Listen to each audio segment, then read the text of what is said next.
My name is Sofia Martinez, and I am 26 years old.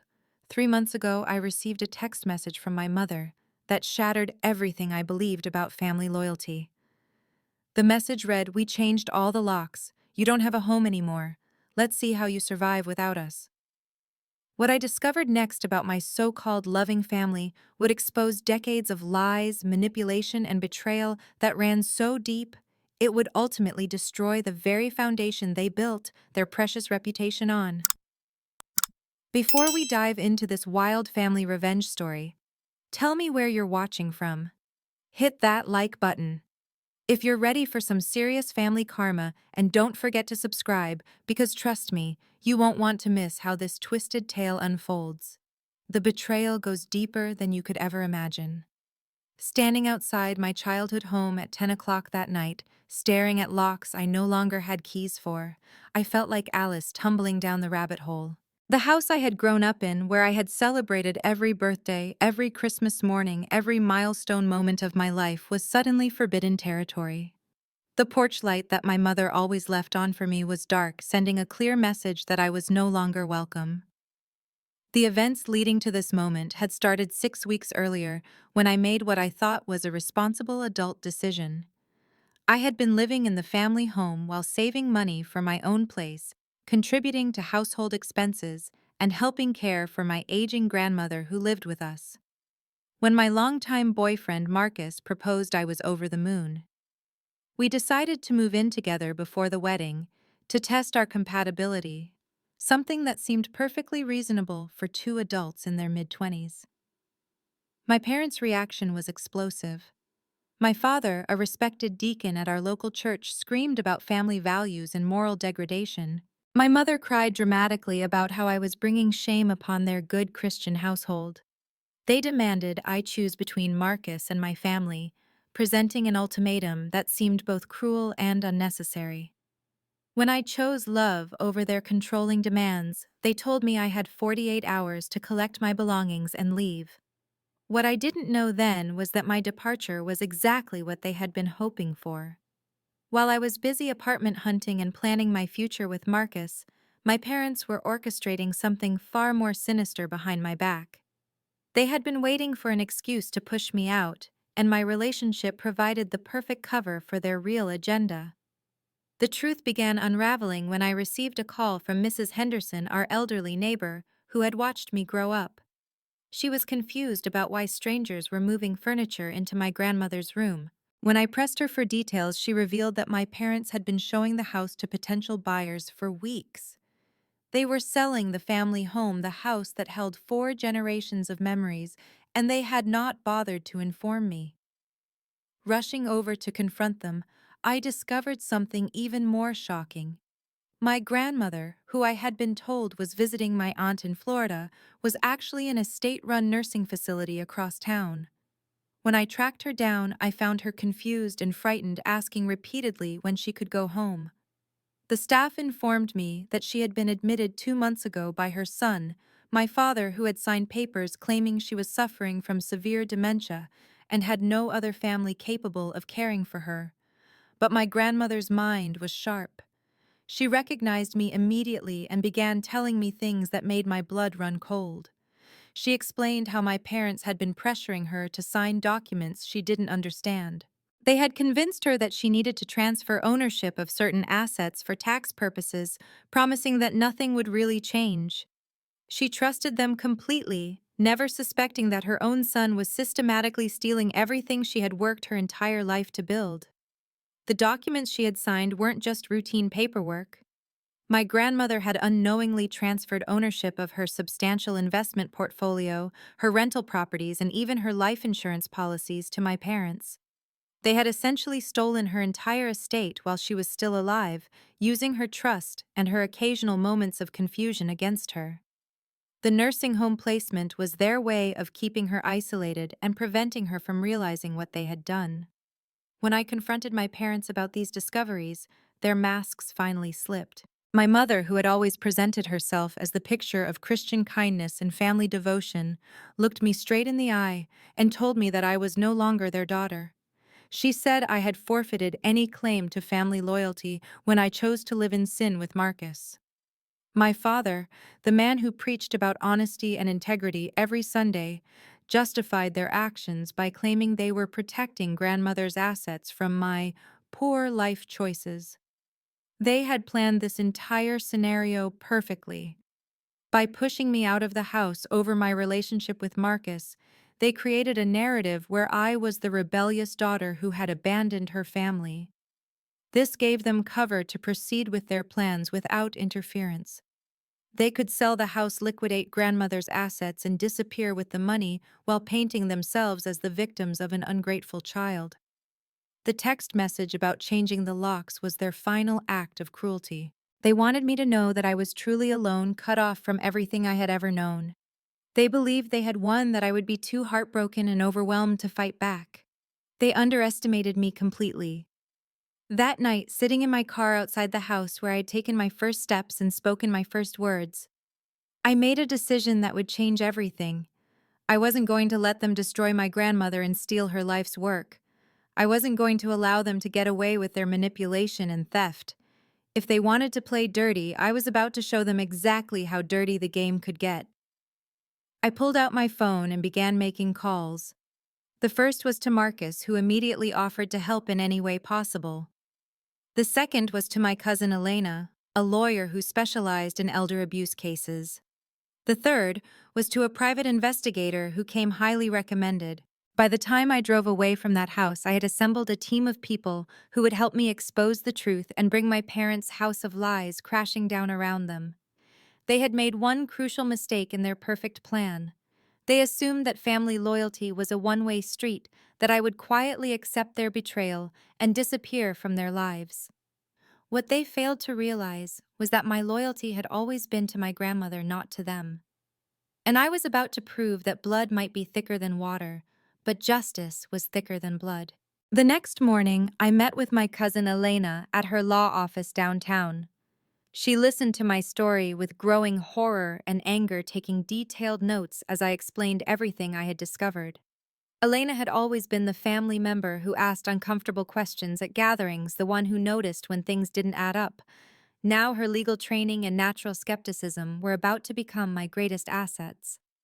Elena explained that what my parents had done constituted elder abuse and financial exploitation crimes that carried serious legal consequences. However, proving our case would require extensive documentation and evidence that might be difficult to obtain. My parents had been careful to make their theft look legitimate on the surface, using legal documents and taking advantage of grandmother's trust. We needed to demonstrate that she had been coerced, confused, or deceived when she signed those papers. Our first step was securing immediate protection for my grandmother. Elena filed an emergency petition for guardianship, arguing that grandmother was being financially exploited and needed an independent advocate to protect her interests. We also requested a temporary restraining order, preventing my parents from accessing any more of her assets or making any additional changes to her living situation. While Elena worked on the legal front, I began my own investigation. I started by visiting grandmother every day, bringing her favorite flowers and spending hours listening to her stories.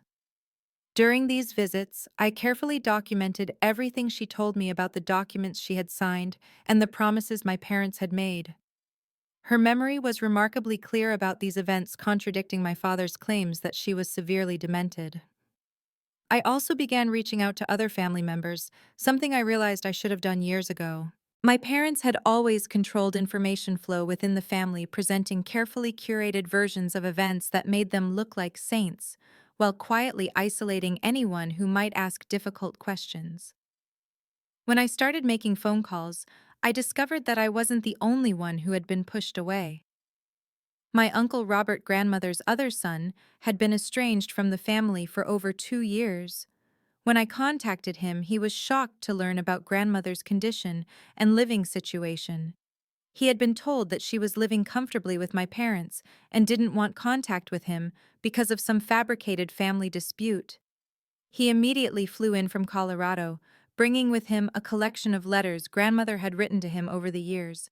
Letters that clearly demonstrated her sharp mental state and her growing concerns about my parents' behavior. The private investigator I had hired, a former police detective named Sarah Walsh, began uncovering financial irregularities that painted a disturbing picture of systematic theft.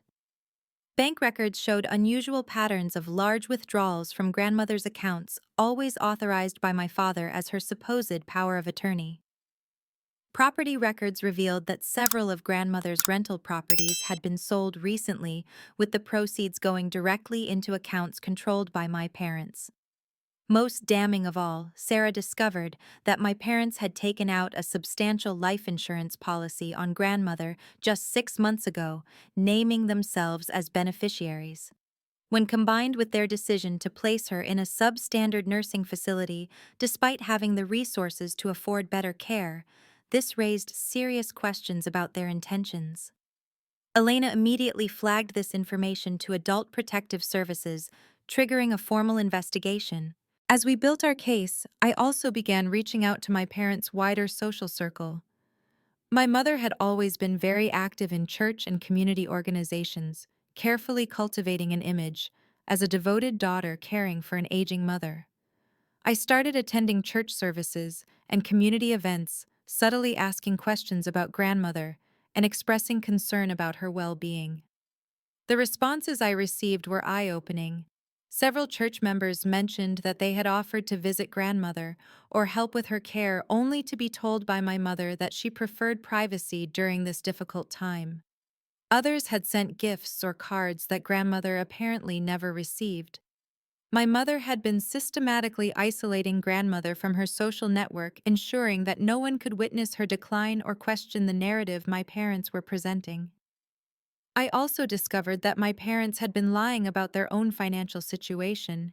While they claimed to be struggling to care for grandmother, they had recently purchased expensive new cars and were planning an elaborate cruise vacation.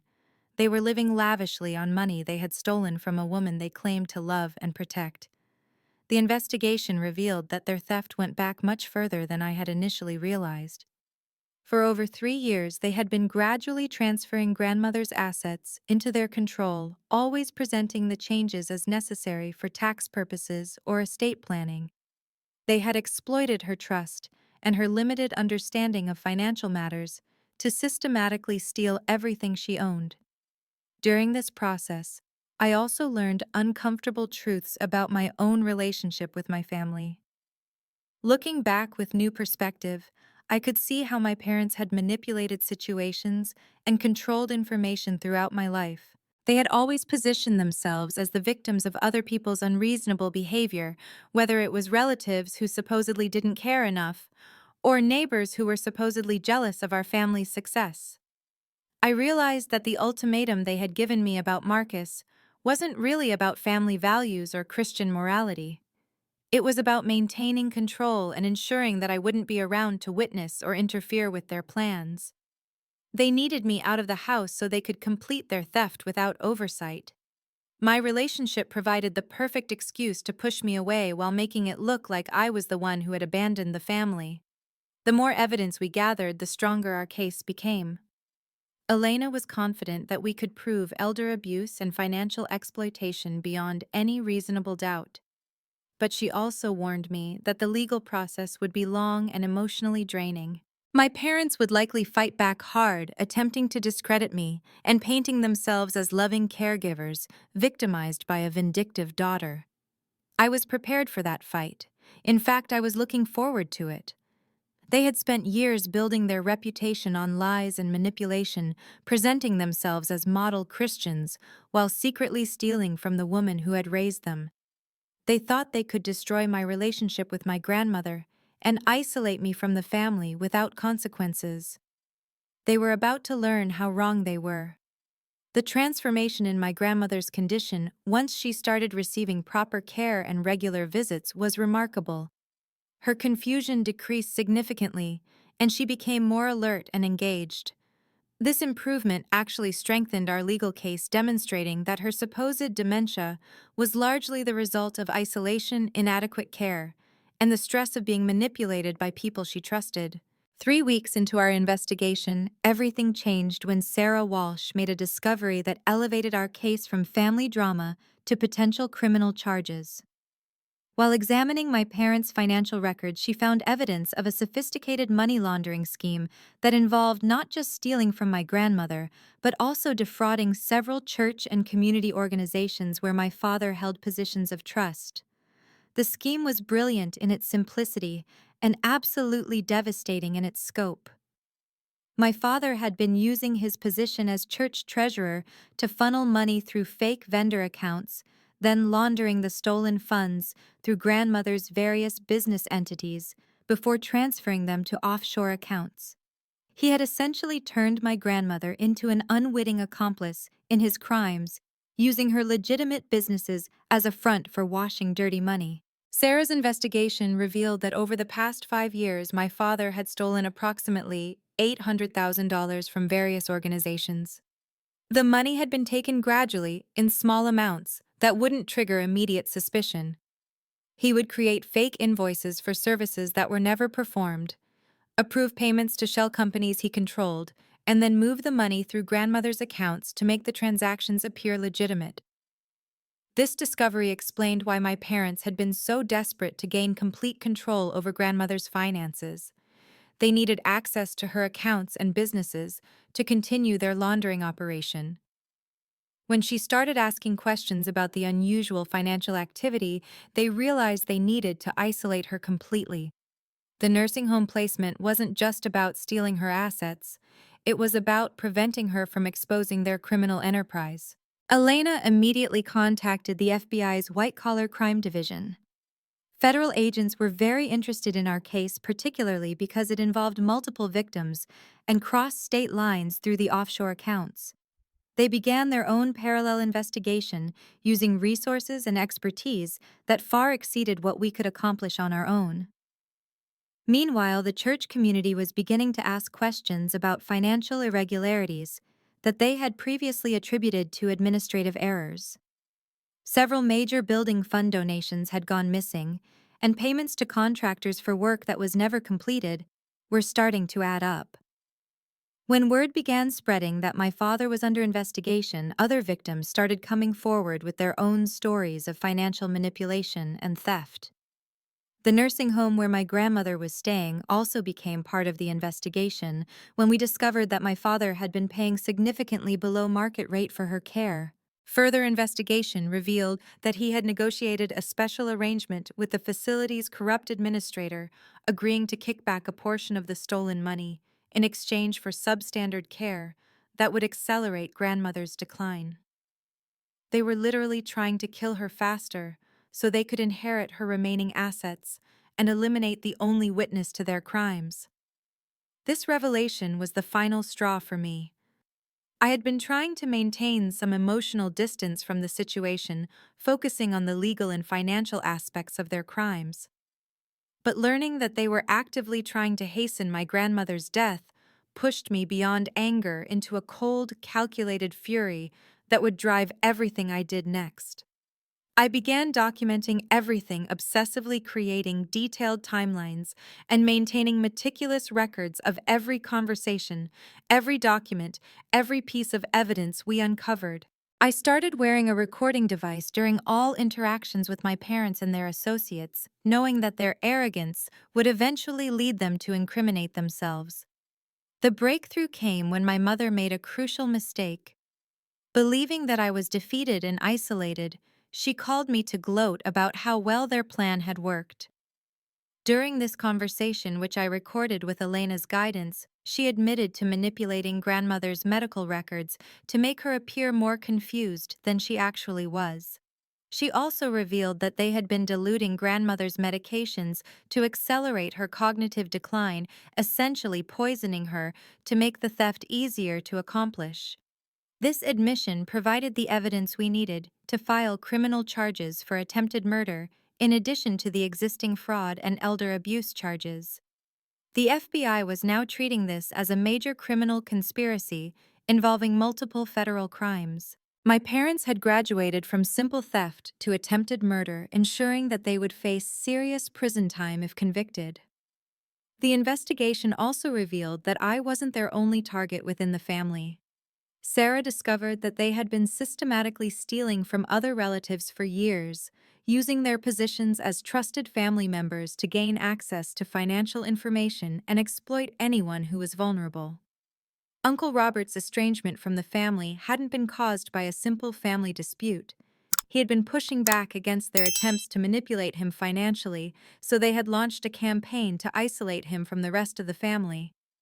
As news of the investigation began leaking out, my parents' carefully constructed facade started crumbling. Church members who had previously viewed them as pillars of the community began sharing stories of strange behavior and questionable financial decisions they had witnessed over the years. The pattern of manipulation and exploitation became clear once people started comparing notes and looking at their actions with fresh perspective. My mother's reaction to the mounting evidence was particularly revealing. Rather than showing remorse or concern for the harm they had caused, she became increasingly aggressive and desperate. She started spreading rumors about my mental health, claiming that I was suffering from delusions and making false accusations against loving parents. She even went so far as to suggest that my relationship with Marcus had corrupted me and turned me against my family. These attacks only strengthened my resolve and provided additional evidence of their manipulative patterns. Elena advised me to document every instance of harassment and defamation, building a case for additional civil damages beyond the criminal charges they were already facing. My parents were making the classic mistake of criminals who believe they are smarter than everyone else. They kept digging their hole deeper instead of stopping and seeking legal counsel. The turning point in public opinion came when my grandmother was well enough to give a detailed statement to federal investigators. Her testimony was devastating, providing a clear timeline of manipulation and abuse that corroborated all of our evidence. She described years of gradual isolation, financial coercion, and emotional manipulation that painted a picture of systematic elder abuse that shocked even experienced investigators. Her statement also revealed details about the attempted murder charges that were particularly damning.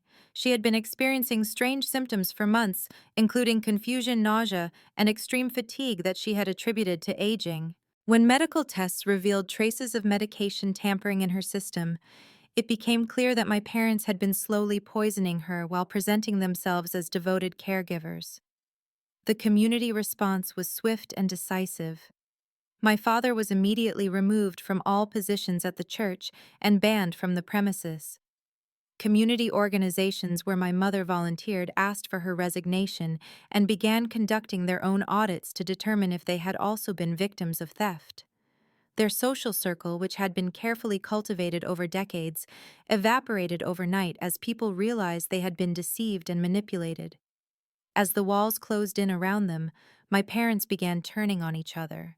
My father hired his own attorney and started suggesting that my mother had been the mastermind behind the financial crimes. My mother, not to be outdone, provided investigators with evidence that my father had been abusing prescription medications and making erratic financial decisions without her knowledge. Their united front collapsed completely as they each tried to minimize their own culpability by throwing the other under the bus. Watching their relationship implode provided a dark satisfaction that I hadn't expected to feel. These were people who had presented themselves as having a perfect marriage based on shared Christian values and mutual respect. The reality was that their partnership had been built on greed and manipulation, and it crumbled the moment they faced real consequences for their actions. They had no loyalty to each other, only to themselves and their criminal enterprise. The investigation was moving toward formal charges, and Elena was confident that justice would be served. But I wasn't content to simply wait for the legal system to run its course. My parents had destroyed my relationship with my family and nearly killed my grandmother through their greed and manipulation. They deserved more than just prison time. They deserved to experience the same isolation and betrayal they had inflicted on others. I decided that my parents deserved to experience the same public humiliation and social destruction they had inflicted on others. While the FBI built their criminal case, I launched my own campaign of strategic exposure that would ensure their reputation was destroyed long before they ever saw the inside of a courtroom. My first target was the church community, where my father had positioned himself as a moral authority for over 15 years.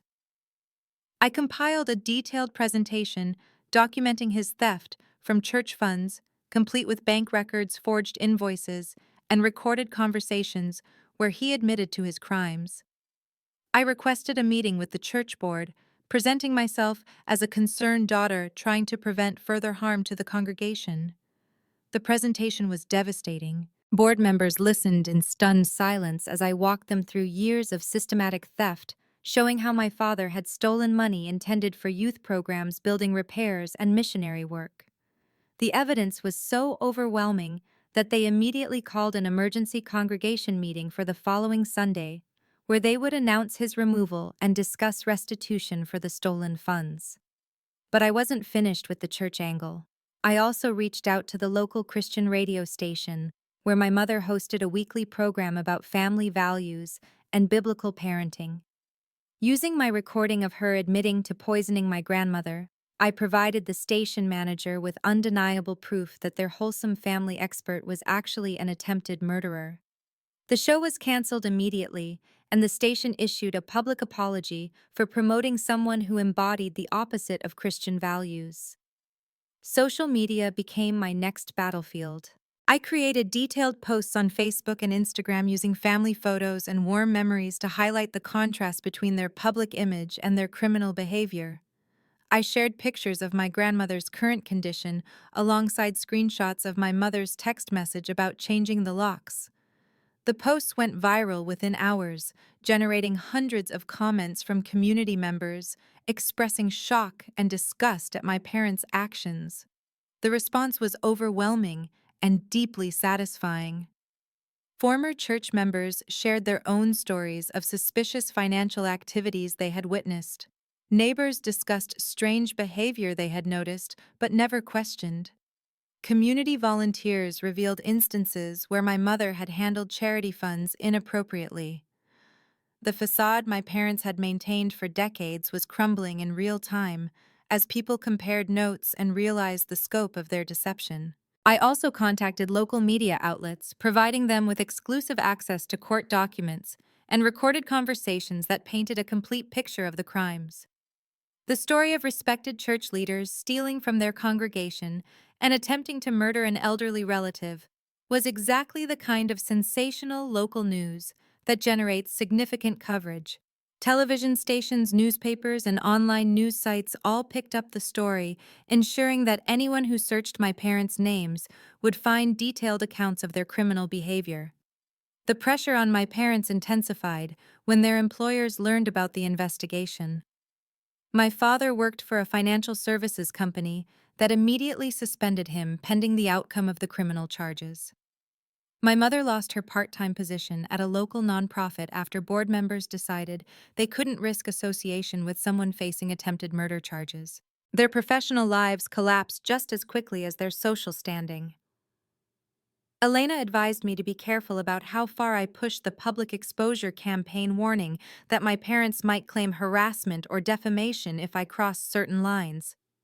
But everything I shared was factual and well documented, and I was careful to focus on their actions rather than making personal attacks.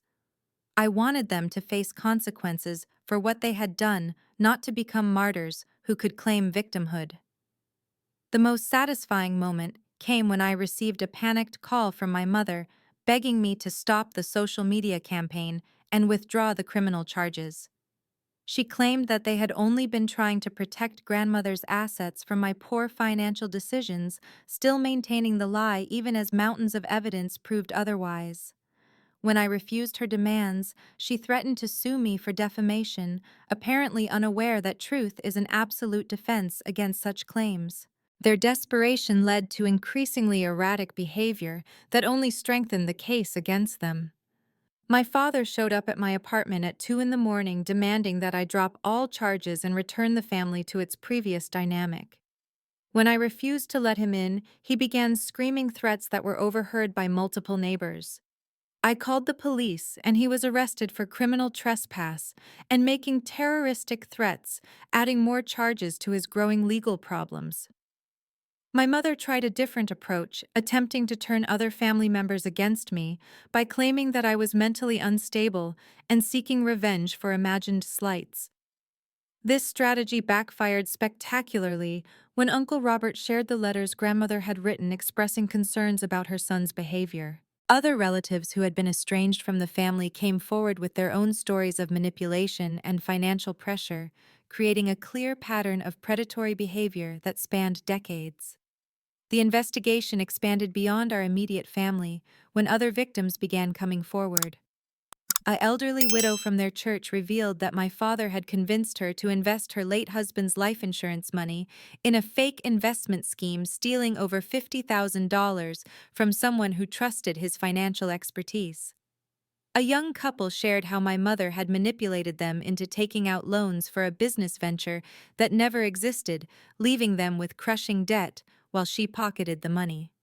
Each new victim strengthened the federal case and demonstrated that my parents were career criminals who had been exploiting vulnerable people for years. The FBI investigation now encompassed multiple states and involved enough stolen money to ensure that my parents would face significant federal prison sentences. Their crime spree was finally catching up with them, and there would be no escaping the consequences this time. Grandmother's condition continued improving with proper medical care and regular family visits. Uncle Robert had taken over her legal affairs, working with Elena to ensure that any remaining assets would be protected from further theft. The medical tests confirmed that she had been systematically poisoned with mood-altering medications that created artificial symptoms of dementia, providing crucial evidence for the attempted murder charges.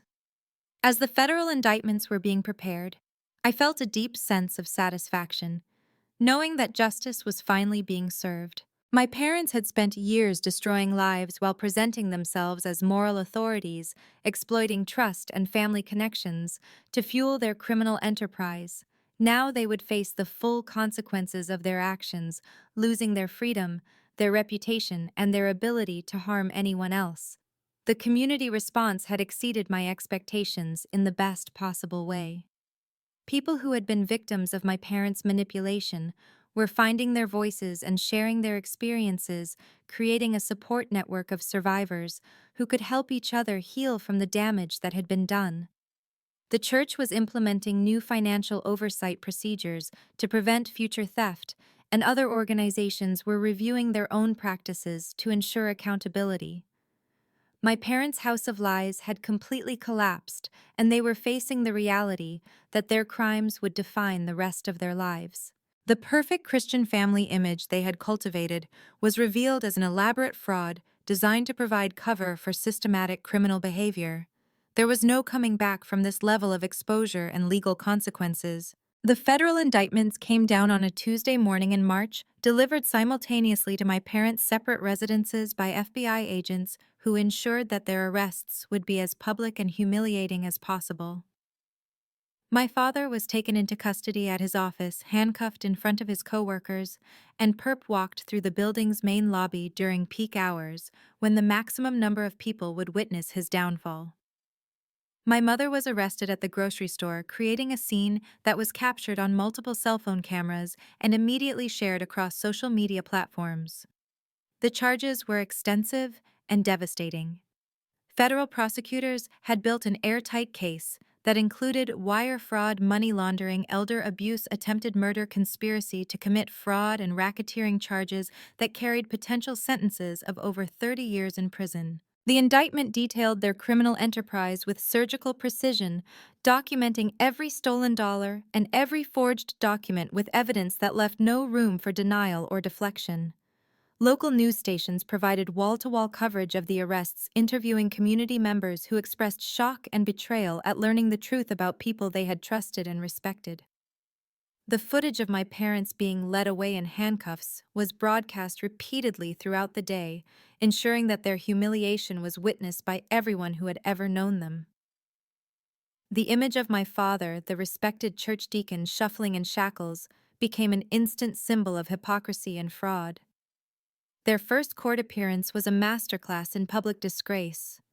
Both parents appeared separately, having been advised by their attorneys that their interests were no longer aligned.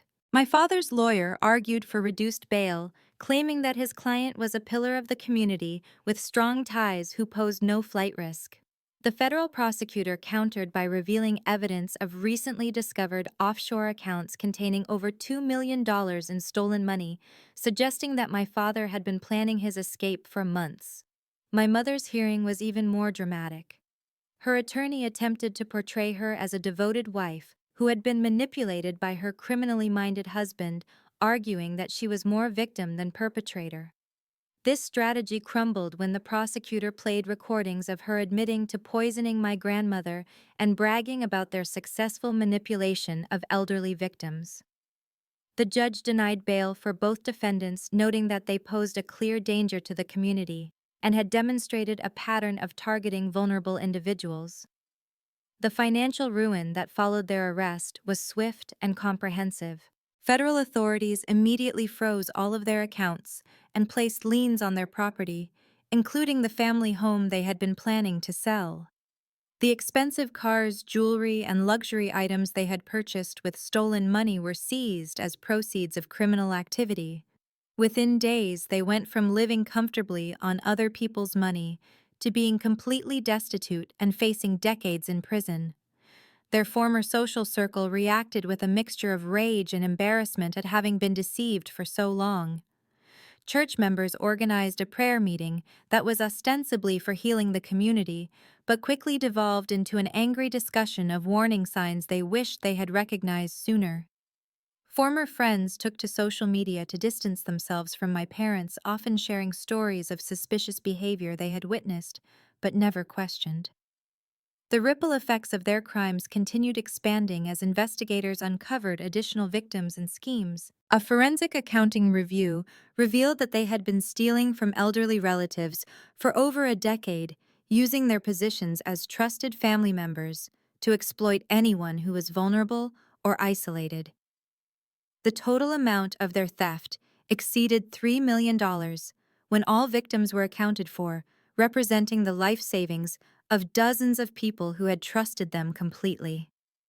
My grandmother's recovery accelerated once the threat of further poisoning was eliminated, and she began receiving proper medical care.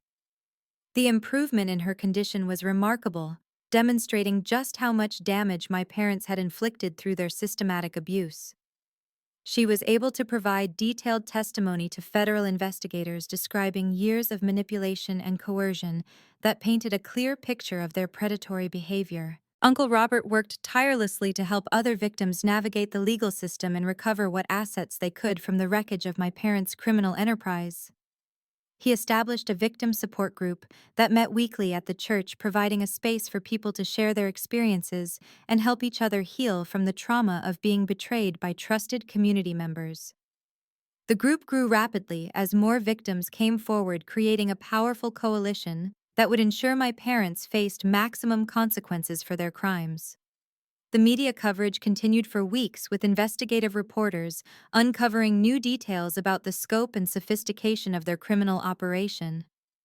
Television documentaries and podcast series began featuring their case as an example of how trusted community leaders can exploit their positions to commit devastating crimes. My parents became cautionary tale figures, their names permanently associated with betrayal, greed, and the destruction of family bonds. Their legal defense strategies became increasingly desperate as the weight of evidence made conviction inevitable. My father's attorney attempted to negotiate a plea deal that would reduce his sentence in exchange for cooperation in recovering stolen assets. My mother's lawyer took a different approach, arguing that she suffered from battered wife syndrome and had been coerced into participating in crimes planned and executed by her controlling husband. Neither strategy gained any traction with prosecutors, who had overwhelming evidence of both defendants' willing and enthusiastic participation in their criminal enterprise.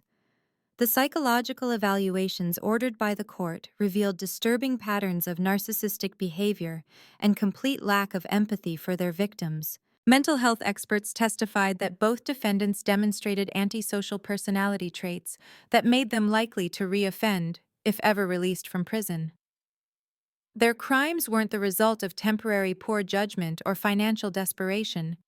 They represented a lifestyle of exploitation and manipulation that had defined their relationship with others for decades. As the trial date approached, my parents' relationship finally collapsed completely under the pressure of their legal troubles.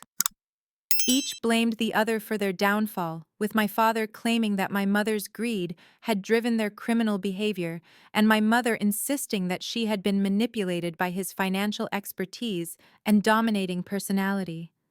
Their mutual destruction provided additional evidence of their true characters, revealing people who had no loyalty to anyone, including each other. The house where I had grown up, once a symbol of family stability and success, sat empty with a federal seizure notice posted on the front door. The neighborhood children who used to play in our yard were warned by their parents to stay away from the property, turning our former home into a reminder of how criminal behavior can destroy everything that seems stable and permanent. The American dream my parents had claimed to represent was revealed as an elaborate fraud built on other people's suffering. The trial lasted 3 weeks and ended with guilty verdicts on all charges for both defendants. My father received 35 years in federal prison, without the possibility of parole, while my mother was sentenced to 28 years for her role in the conspiracy. Both sentences effectively guaranteed that they would spend the rest of their lives behind bars, finally facing consequences that matched the scope of their crimes against the people who had trusted them most. The victim impact statements delivered during sentencing painted a devastating picture of lives destroyed by their greed and manipulation. Elderly victims spoke about losing their life savings and being forced to rely on charity in their final years. Church members described the spiritual crisis caused by being betrayed by people they had viewed as moral leaders. Family members shared their pain at discovering that love and trust had been weaponized against them by people who should have been protectors. My own victim impact statement focused on the destruction of family bonds and the violation of trust that had defined my relationship with my parents from childhood. I spoke about growing up believing that family loyalty was sacred, only to discover that I had been raised by people who viewed relationships as opportunities for exploitation. I described the grief of losing not just my parents, but my entire understanding of who I was and where I came from. The financial restitution process revealed the full scope of their theft and provided some measure of justice for their victims. Federal authorities had recovered approximately 60% of the stolen money through asset seizures and offshore account investigations. While many victims would never recover their full losses, the restitution payments provided crucial financial support for people whose retirement plans and life savings had been destroyed by my parents' criminal enterprise. My grandmother's estate was fully restored, and she was able to move into a high-quality assisted living facility that provided the care and dignity she deserved. Her cognitive function continued improving once the effects of the poisoning had completely cleared her system, allowing her to enjoy her remaining years, surrounded by family members who genuinely cared about her well-being. Uncle Robert became her primary advocate, ensuring that she would never again be vulnerable to exploitation or abuse. The church community underwent significant reforms in the wake of the scandal, implementing new financial oversight procedures and accountability measures designed to prevent future theft. The congregation established a victim assistance fund that provided support for elderly members who might be targeted by financial predators, creating a protective network that honored the values my parents had claimed to represent but never actually practiced. My relationship with Marcus deepened throughout this ordeal as he provided unwavering support during the darkest moments of the investigation and trial. He never once suggested that I should forgive my parents or try to repair the relationship, understanding instinctively that some betrayals are too fundamental to overcome. When we married 6 months after the sentencing, the ceremony was attended by Uncle Robert, my grandmother, and the chosen family of friends and supportive community members who had helped us survive this nightmare.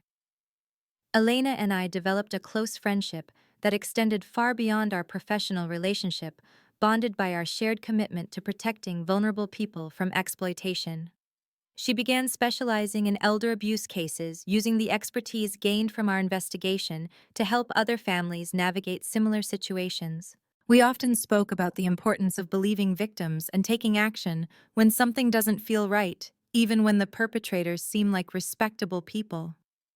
The private investigator Sarah Walsh became something of a mentor to me, teaching me skills for recognizing manipulation and protecting myself from future predators.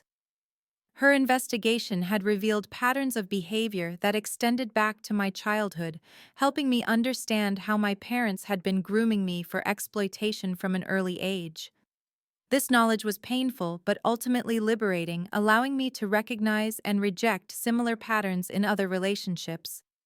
My relationship with my extended family was fundamentally transformed by these events as we worked together to support each other and protect vulnerable family members from future harm. Uncle Robert and I became particularly close, united by our shared commitment to ensuring that my grandmother received the love and care she deserved in her final years.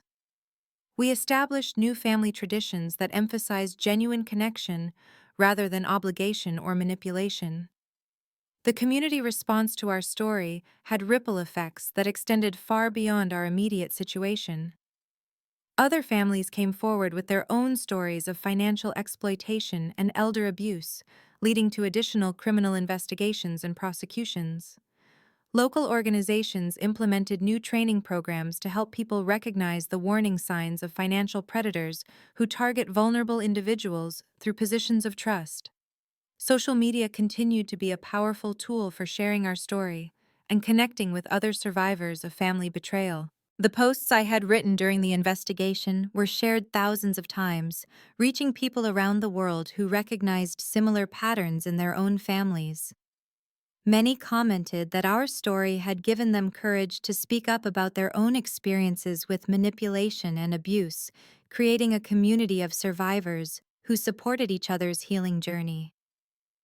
The financial independence I gained through my career and victim advocacy work provided security and purpose that had been missing from my life during the years of family manipulation. Working with other survivors helped me process my own trauma while making a meaningful difference in the lives of people facing similar challenges.